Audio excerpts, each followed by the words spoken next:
دنیا ایک نئی عالمی جنگ کی طرف بڑھنے لگی۔ جی ہاں ناظرین، دنیا کی دو بڑی عالمی طاقتیں ایک دوسرے پر چڑھائی کرنے کے لیے تیار۔ لقمے کے طور پر ایک تیسرے ملک کے درمیان میں لایا گیا۔ وہ ملک کون سے ہیں اور اس ملک کو بیچ میں لایا گیا، تمام تر تفصیلات سے ہم آپ کو آگاہ کرتے ہیں، مگر اس سے پہلے آپ ہمارے چینل کو لائک اور سبسکرائب کر دیں اور بیل بجانا تو ہرگز نہ بھولیے گا۔ تو جی ہاں ناظرین، روس اور امریکہ کے درمیان بڑی جنگ چھڑنے جا رہی، مگر اس میں ایک تیسرے ملک کو بھی مرکزی طور پر ملوث کیا گیا اور وہ ملک یوکرائن ہے۔ یوکرائن کی آپسی جنگ میں امریکہ نے اہم کردار ادا کرنا شروع کر دیا ہے۔ اس طرح امریکہ اپنی روس دشمنی کو مزید تقویت دینے کے لیے پر تول رہا ہے۔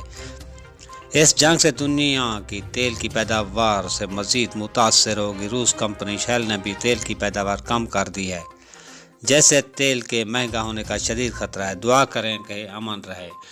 ہم آپ کو ایسی بہت ساری مزید ویڈیوز جلد از جلد بھیج دیں گے تاکہ آپ دنیا کے حالات سے باخبر رہ سکیں۔ اس عالمی جنگ سے بچنے کے لیے ضروری ہے کہ آپ دن رات دعا کریں کہ خدا تعالیٰ آپ پر رحم کرے۔ خدا حافظ۔